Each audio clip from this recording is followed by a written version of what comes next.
वृक्ष के नीचे महामृत्युंजय मंत्र का जाप जो शुक्रवार की शुक्रवार घी का दिया लगा कर करता है, उसके रोग बाबा देवाधिदेव महादेव समाप्त करते चले जाते हैं। ये संजीवनी मंत्र शुक्रवार के दिन भगवान शंकर को शुक्र को दिया था, इसलिए उसकी प्रदान। आपको मालूम पड़ गया कि शरीर में मुझे ये रोग हो गया है, मुझे शुगर हो गया है, मुझे बीपी हो गया है, मेरा ब्लड प्रेशर ऊंचा नीचा रह रहा है, कोई भयंकर रोग, मेरे रिश्तेदार को कोई कैंसर जैसा रोग हो गया, किसी को कोई थायराइड हो गया, किसी को कोई किडनी और लीवर में सूजन हो गई, किसी को कहीं किडनी और लीवर में तकलीफ हो गई। तो शिव महापुराण की कथा कहती है, नवग्रह शिव महापुराण की कथा कहती है कि बेलपत्री के वृक्ष के नीचे महामृत्युंजय मंत्र का जाप जो शुक्रवार की शुक्रवार घी का दिया लगा कर करता है, उसके रोग बाबा देवाधिदेव महादेव समाप्त करते चले जाते हैं। ये संजीवनी मंत्र शुक्रवार के दिन भगवान शंकर को शुक्र को दिया था, इसलिए मंत्र में जल और दूध ले लीजिए शुक्रवार का दिन।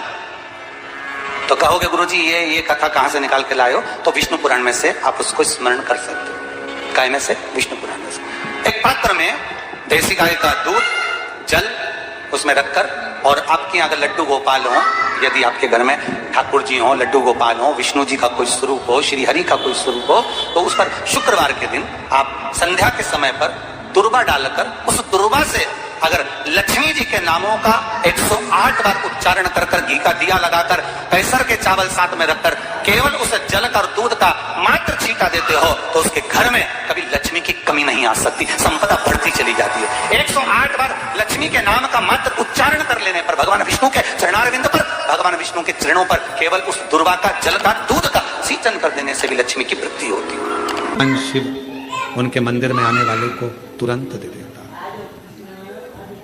जल चढ़ाने वाले को 3 चीजें तुरंत मिल जाती। आप नहीं भी मांगे, आप यदि नहीं भी मांगेंगे तो भी वो 3 चीजें मिल जाती। पहले नंबर पर है शांति, दूसरे नंबर पर है दिशा, और तीसरे नंबर पर है सफलता। शांति और बहुत जरूरी है, मन की शांति। आप जब मन से भगवान देवाधिदेव महादेव के मंत्र का उच्चारण करते हैं, आप जब मन से भगवान शंकर के नाम का उच्चारण करते हैं, तब हृदय की शांति अपने आप आती है। इसलिए एक बार दिल से सब लोग पुकारेंगे, श्री शिवाय नमस्तुभ्यं, श्री शिवाय नमस्तुभ्यं। पति पत्नी में आपस में झगड़ा हो रहा हो, बहुत क्लेश रहता, बहुत ज्यादा, दोनों एक दूसरे का मुंह देखना पसंद ना, दोनों एक दूसरे के सामने ना आए, इतना क्रोध जिस पति पत्नी के आपस में रहता हो, अगर पत्नी एक सिंदूरा अगर शंकर जी के मंदिर से पार्वती जी को टच कर कर, पार्वती जी का स्पर्श कराकर सिंदूर उसमें भरकर उस सिंदूरे को अगर अपनी अलमारी में रख लेती है, जहाँ तैयार होती है उस अलमारी में रख ले, और भले वो मांग में लगा रही कि ना लगा रही, थोड़ा बहुत भी लगाया तो ठीक है, ना लगाए तो अलमारी में रख भी ले, 20-22 दिन के अंदर हमको पत्र लिखकर बताना कि उसकी लड़ाई झगड़ा कम हुआ कि नहीं हुआ, उसका आपस में मेल बढ़ा के। तो एक प्रैक्टिकल करके देखना कि सियोर वाला महाराज में झूठ बोल के नहीं चले। अगर छोटा सा शंकर जी का शिवलिंग है, छोटा सा शंकर भगवान का शिवलिंग है, या आपके घर में कुबरेश्वर धाम का कंकर है, और आपके घर में यदि शंकर भगवान का शिवलिंग है, या सीहोर का रुद्राक्ष हो, या शंकर भगवान का शिवलिंग हो, या कंकर शंकर हो, तो निवेदन है जहां पर भी शिवलिंग आपके घर में विराजमान है, अगर छोटी सी कटोरी में एक बेलपत्र को आप नीचे रखिए, छोटी सी कटोरी उस बेलपत्र के ऊपर रखकर उसमें थोड़ा सा मधु, शहद, शंकर भगवान की साक्षी में शिव जी के सामने अगर शुक्रवार की शुक्रवार रखना प्रारंभ कर दो, धीरे धीरे संपदा की वृद्धि अपने आप होना। आपको पहले भी कथा में कहा, इंद्रदेव ने ये बात सामने रखी थी ब्रह्मा जी से कि ब्रह्मदेव भगवान शंकर से कहो कम से कम सीधे बैठ जाएं। भगवान बोले हम नहीं बैठेंगे सीधे। तो पूछा क्यों? कि हमारा कोई बाप नहीं, हमारा कोई भाई नहीं, बारात कैसे देखेंगे? आगे से नंदी देखेगा, पीछे से हम देखेंगे। इसलिए नंदी पर उल्टे बैठे थे, शादी करने जा रहे थे, बिल्कुल उल्टे। सबसे अच्छी दिशा कौन सी होती है? 4 दिशा हैं, पूर्व, पश्चिम, उत्तर, दक्षिण। सबसे अच्छी दिशा कौन सी है? पूरब और पश्चिम को लोग मानते हैं। पूजन करने बैठते हैं तो कहाँ बैठते हैं? पूरब और पश्चिम में, ठीक है। पर शंकर उल्टे हैं, शिव उल्टे बैठे, इसलिए शिव आराधना कहां होती है? शंकर जी का जो जलाधारी है वो कहां है? उत्तर की ओर, उत्तर की ओर जलाधारी। शिव के भगत शंकर का पूजन करने बैठते हैं तो कहां बैठते हैं? दक्षिण की ओर। दक्षिण में भगत बैठता है, उत्तर की ओर जलाधारी रहती है। महाराज देखिए कितनी विचित्र लीला है। पंडित जी आपको पूजन करने बिठाएंगे तो कहेंगे पूरा पश्चिम में बैठो, पंडित जी अगर बिठाएंगे तो कहे पूरा पश्चिम में बैठो। पर शंकर का अनुमोदन करने वाला, शिव का स्मरण करने वाला, शंकर की पूजन करने वाला, शंकर को जल चढ़ाने वाला, अगर वो पूरब में बैठकर चढ़ा रहा है, पश्चिम में बैठकर चढ़ा रहा है, उत्तर में बैठकर चढ़ा रहा है, उसका फल मात्र 25% है। और शंकर को अगर दक्षिण में बैठकर उत्तर की ओर मुख कर जल चढ़ा रहा है तो उसका पुण्य 1000% है महाराज। उसका पुण्य आनंद में प्राप्त हो जाता है, उसको कम नहीं हो सकता, वो बढ़ता, उसमें कमता नहीं रहता। एक प्रैक्टिकल करके देखना, छोटा सा प्रैक्टिकल, छोटा सा है। मान लो किसी व्यक्ति को बहुत तेज बुखार आ रहा है, ठीक है, बहुत तेज बुखार है, कोई बच्चा है, कोई बड़ा है, और उसको बहुत तेज बुखार आ रहा है, बहुत तेज।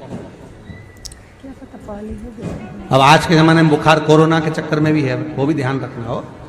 पर मान लो किसी व्यक्ति को बुखार बहुत तेज आ रहा है और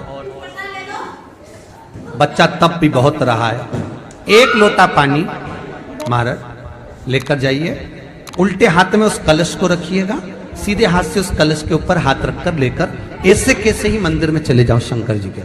दक्षिण की ओर खड़े हो, उत्तर की ओर मुख करो, एक पात्र भी लेकर जाओ, उस पात्र को जहां से पानी गिरता है वहां रख दीजिए और उस पानी को शंकर जी को चढ़ा दीजिए। उस पानी को लेकर जाओ, एक बाल्टी में डाल दो, दूसरा पानी उसमें भर लो, जिस व्यक्ति को बुखार आ रहा है उसको स्नान करा दो। 15 से 20 मिनट के बाद में, 20 मिनट भी जान दो, अगर आपको लगता है कि शरीर ठंडा हो गया, और आधे घंटे बाद उसको फिर आप टेम्परेचर नापेंगे, बुखार धीरे धीरे समाप्ति की ओर आ जाएगा, बुखार टिकेगा नहीं उसके शरीर। एक बार लोहे से कहा, सोना लोहे से बोलता है, लोहा तू भी धातु मैं भी धातु, मैं सोना तू लोहा, तू भी धातु मैं भी धातु, मुझे भी अग्नि में तपाया जाता है, तुझे भी अग्नि में तपाया जाता है। सोना कहता है मुझे भी तपाकर कुछ बनाया जाता है, तुझे भी तपाकर कुछ बनाया जाता है। सोना लोहे से कहता है कि मुझे भी अग्नि में तपाया गया, तुझे भी अग्नि में तपाया गया, मैं भी धातु तू भी धातु, तुझे भी तपाया मुझे भी तपाया, तुझे भी कूटा मुझे भी कूटा। सोने ने लोहे से पूछा, पर एक बात बता रहे लोहा, मैं सोना जब कुटता हूं तो मैं आवाज नहीं करता, तू लोहा जब कुटता है तो आवाज क्यों करता? मैं कुटता हूं तो आवाज नहीं करता। सोना कह रहा है मेरी आवाज नहीं निकलती। सुनार की दुकान के सामने से निकलना, सोने को कूटा जाता है तो उसमें आवाज नहीं आती। लोहार की दुकान के सामने से निकलना, लोहे को कूटा जाता है तो उसमें से आवाज आती है। सोने ने लोहे से पूछा कि मैं धातु तू धातु, मैं पीला तू काला, मुझे भी तपाया तुझे भी तपाया, अग्नि में मुझे भी डाला तुझे भी डाला, मुझे भी कूटा तुझे भी कूटा, मैं कुटा आवाज नहीं आई, पर लोहा तू कुटा तुझ में आवाज क्यों आई? तब लोहे ने कहा, सुन सोने, तुझे जो मार रहा है वो लोहे का हथौड़ा है, मुझे जो मार रहा है वो लोहे का हथौड़ा है। सोने तुझे लोहे का हथौड़ा मार रहा है ना, इसलिए तू चिल्ला नहीं रहा। मैं लोहा, और जब मुझे लोहे का हथौड़ा मारता है ना तो चीख रहा हूं। अपना अपने को चोट देता है तब चीख तो निकलती ही है। सोने का हथौड़ा अगर सोने को मारता तो चिल्लाता, लोहे का हथौड़ा लोहे को मारता है तो चीखता है। अपना अपने को गाली देता है, अपना अपनों को अपशब्द कहता है, अपना अपने को ताना देता है तो चीख निकलती है, बद्दुआ निकलती है, अपशब्द निकलते हैं। दूसरा सोने को लोहा मारेगा तो सोने को कोई फर्क नहीं पड़ता, दूसरा गाली देगा चल जाएगा, दूसरा अपशब्द कहेगा चल जाएगा, दूसरा ताने देगा चल जाएगा, पर कोई अपना अपने को अपशब्द कहे, अपना अपने को ताने दे, अपना अपने को आड़ा टेढ़ा कहे, ये नहीं चलता। भगवान देवादिदेव महादेव के साथ में हुआ क्या था, उनके ही ससुर ने उनको गाली दे दी थी, तुझे शमशान का निवास करना पड़ेगा, मेरा श्राप है शिव, तू शमशान में रहेगा। शंकर भगवान तो भी अलमस्त थे, उन्होंने कहा कोई बात नहीं, अच्छी जगह पे प्लाट मिला है, कोई कब्जा ही नहीं करेगा, उसमें क्या टेंशन। शिव जैसे प्रसन्न भाव में रहने वाला चाहिए, हर एक में अच्छाई देता। जितना आप अच्छा ढूंढोगे उतने अच्छाई मिल जाएगी। दो माताएं बस में लड़ रही थी, सीट एक थी, बैठने के लिए दोनों लड़ रही, वो बोली मैं बैठूंगी, वो बोली मैं बैठूंगी। कंडक्टर आ गया, क्यों लड़ रही हो, मैं बैठूंगी, दूसरी बोली मैं बैठूंगी। कंडक्टर बोला तुम में जो ज्यादा उम्र वाली हो वो बैठ जाए। पूरे रास्ते दोनों खड़ी रही, बैठी नहीं,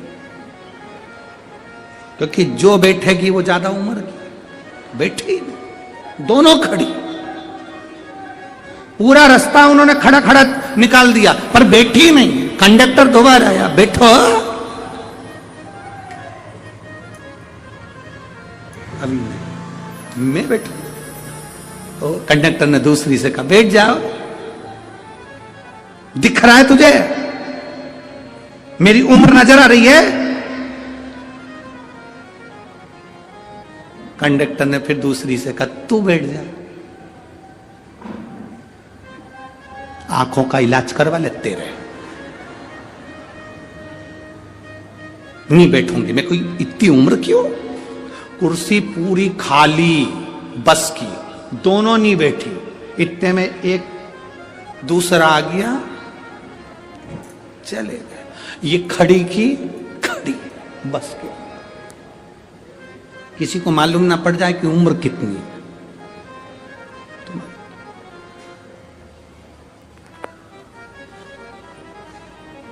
शिव जी को गाली देने वाला कोई दूसरा नहीं था, भगवान शंकर को गाली देने वाले उनके ससुर ही थे।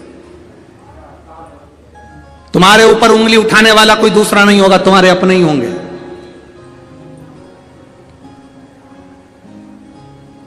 कोई दूसरा नहीं होगा, तुम्हारे अपने। वो लोग चिल्लाते हैं ना, भैया जी संघर्ष करो हम तुम्हारे, अरे जम के तो बोलो, हम तुम्हारे साथ हैं। भैया जी संघर्ष करो हम तुम्हारे साथ हैं। अब इतनी तेज चिल्ला के करे संघर्ष करो हम तुम्हारे साथ हैं। अगर तुम साथ होते तो संघर्ष की जरूरत ही क्या पड़ती,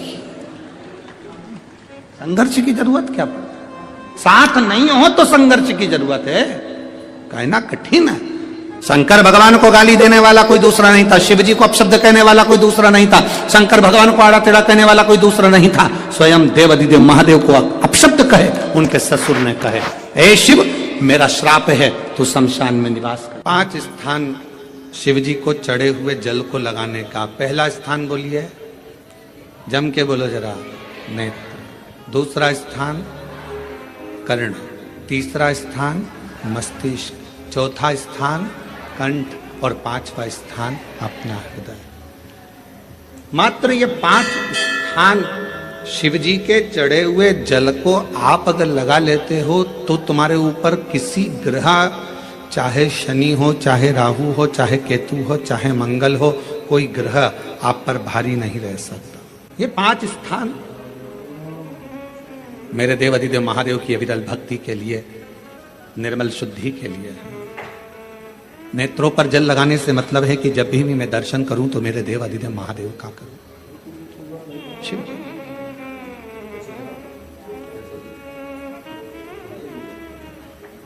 कंठ पर जल लगाने से मतलब है कि मेरे मुख से जो वाणी निकले, और मान लो मेरे मुख से कोई अपशब्द निकल गया तो किसी का बुरा ना हो जाए। कर्णों से जल लगाने से मतलब है कि मेरे कानों के माध्यम से जो शब्द मेरे अंदर जाएं वो मेरे जीवन का कल्याण करें। मस्तिष्क पर जल लगाने से मतलब है कि मेरे भगवान के चरण का जल, उनकी रज मेरे सिर पर चढ़ी रहे और मेरे जीवन में कभी अहंकार ना आए। हृदय पर जल लगाने से मतलब है कि मेरे हृदय में भगवान शंकर के चरणों का वास